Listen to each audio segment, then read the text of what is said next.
Diane Lair, Miss France 2022, les critiques sur son physique, son salaire. Elle dit tout, exclut. Couronnée Miss France 2022 en décembre dernier, Diane Lair a vu sa vie complètement chamboulée du jour au lendemain.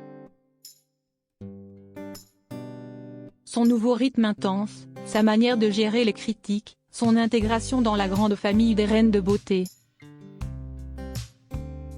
La jolie brune de 24 ans nous dresse un premier bilan après un mois de règne. Le 11 décembre 2021 restera pour toujours une date mémorable pour Diane Lair. Si est-il le jour où elle a été élue Miss France 2022.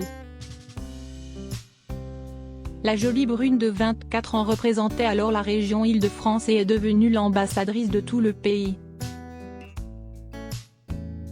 Un véritable honneur pour cette pétillante parisienne qui vit un rêve éveillé et qui s'est déjà habituée à ses fonctions. Pour purepeople.com, elle fait le point sur sa nouvelle vie. Voilà déjà plus d'un mois que vous avez été élue Miss France. À quoi ressemble votre quotidien aujourd'hui?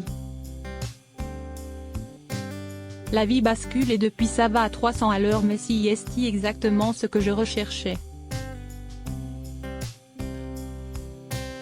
Si est plein de nouvelles fois, je fais le baptême de beaucoup de choses. Mon premier passage radio, télé, mes premiers shootings dans de grands magazines que mes parents lisent depuis des années.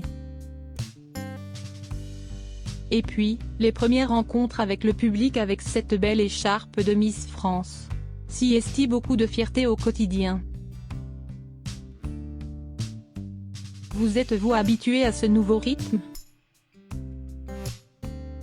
Je dis toujours que je dormirai quand je serai morte.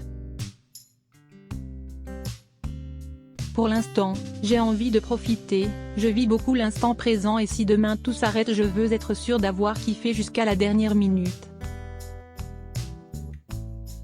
Et du coup j'aime le fait de ne pas avoir le temps de me reposer tant que ça. J'ai quand même des week-ends, on n'est pas surhumain mais même à ce moment-là, je n'aime pas rester dans mon lit à ne rien faire. Donc cette vie, elle correspond totalement aux attentes que j'avais au quotidien. Pourquoi avoir voulu devenir Miss France? Qu'espérez-vous tirer de cette année de règne? La scène ce n'est pas ce que j'aime le plus, je n'y suis pas à mon avantage, si est un exercice super difficile. Je parle beaucoup avec les mains, si est une manière pour moi de distraire les gens, que le regard soit moins fixé sur moi.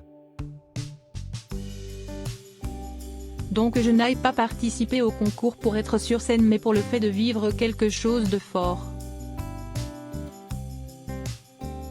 Pour devenir une ambassadrice, une porte-parole et de pouvoir, en une minute, changer la journée de quelqu'un. Il y a une proximité qui naît tout de suite avec les gens. Je discute un peu avec eux et il y a un bonheur qui émane d'eux, si est communicatif, si est incroyable. Juste pour ça, ce titre est beau, il est sacré. Si est une énorme fierté d'avoir l'écharpe au quotidien. Votre cousine, Ilana Barry, Miss Languedoc-Roussillon 2020, a été candidate en 2020. Comment a-t-elle réagi lorsque vous avez annoncé votre envie de participer? Vous a-t-elle donné des conseils? Je lui avais annoncé lors des inscriptions au casting de Miss Paris. Elle était hyper ravie, elle y croyait à fond. Après je n'aime pas trop les conseils. J'aime bien y aller avec mon naturel. Ça passe ou ça casse mais je n'avais pas envie d'écouter ce qui se passait dans d'autres aventures, chacun le vit à sa façon. Et j'avais l'impression que ça pourrait changer ma manière de vivre l'aventure ou que je la vivrais moins spontanément. Donc je n'avais pas forcément demandé de conseils mais elle était quand même à fond derrière moi mais aussi derrière sa région du Languedoc-Roussillon, Forcément. Vous avez dit avoir longtemps été critiqué sur votre physique. Trop grande, trop maigre, visage écrasé. Comment avez-vous dépassé cela? J'ai la chance d'avoir un noyau dur. J'ai des amis qui sont autour de moi que je connais depuis la maternelle.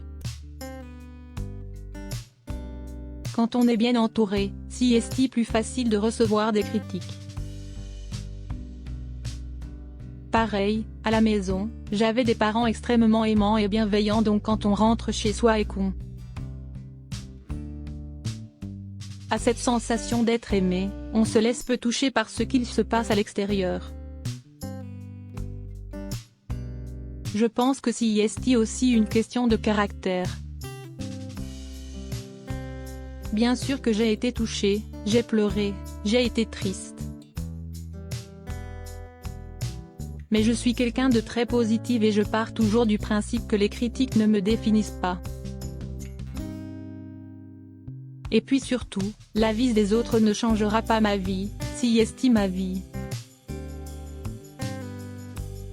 Je suis très heureuse d'accueillir du monde, mais si on ne m'apprécie pas, je ne vais pas me torturer l'esprit. Et les gens qui font de telles critiques, c'est peut-être parce que quelque chose ne va pas dans leur vie. Aller descendre quelqu'un publiquement, c'est tellement petit, est-ce qu'on a vraiment du temps à perdre pour eux? Vous n'avez d'ailleurs pas hésité à vous exposer grandement médiatiquement en devenant Miss France. Recevez-vous beaucoup de critiques aujourd'hui? Malgré ce titre qui veut dire qu'on est la plus belle femme de France en 2022. Ce qui est pour moi extraordinaire parce qu'il y a des matins où je me réveille et je ne comprends pas pourquoi je suis Miss France, j'ai mes défauts. La définition de Miss France est forte quand même, c'est dur à porter au quotidien, c'est assez impressionnant. Forcément, il y a des critiques sur les réseaux sociaux, mais il en faut pour garder les pieds sur terre. Il faut savoir prendre du recul autant sur les critiques que sur les commentaires qui disent que je suis la plus belle parce que non, je ne suis pas la plus belle. Ça permet d'avoir le juste équilibre et donc finalement, les critiques je les accepte et puis de toute façon il faut laisser la libre parole à tous. Avez-vous eu la surprise de recevoir des messages de personnalités connues comme des footballeurs, vous qui êtes fan du PSG? Aucun footballeur, rire. Il n'y a pas de drague, aucune personnalité publique n'est venue m'écrire, que ce soit de manière un peu subtile ou non. Mais il y a beaucoup de Miss France que je n'ai pas pu encore rencontrer. Comme Marine l'orphelin qui est en Nouvelle-Calédonie, qui m'écrit pour me soutenir, c'est trop mignon. En dehors de tout ça, non pas du tout. Et c'est très bien comme ça. Par contre, j'ai pu rencontrer des personnes en vrai et c'était génial comme Nikos Aliagas, qui est une légende de la télé. Ou Laurent Ruquier qui m'a invité dans les grosses têtes. Mais pas d'approche sur les réseaux, non. Vous avez rencontré de nombreuses Miss. Comment vous ont-elles accueilli dans leur grande famille? Quel est votre préféré? On m'a accueilli comme la petite sœur. Ça faisait bizarre parce que pour certaines ça fait des années qu'on les suit. Mais il y a une accessibilité et un naturel avec tout qui est vraiment génial.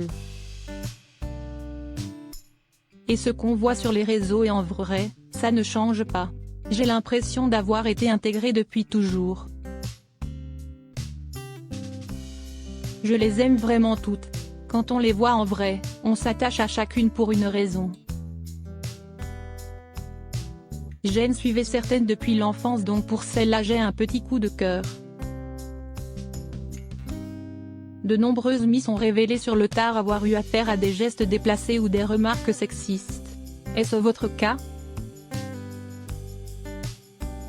Alors moi, pas du tout. Les gens sont hyper bienveillants jusqu'à présent. Je trouve qu'il y a beaucoup de respect face à mon titre. Mais CST, bien que ce soit dénoncé parce que ça ne doit pas être facile de savoir comment réagir. Que ce soit face à des politiques, des personnalités de l'audiovisuel ou même des gens du quotidien. Ou comment répondre sachant qu'on a l'écharpe et qu'on doit faire attention.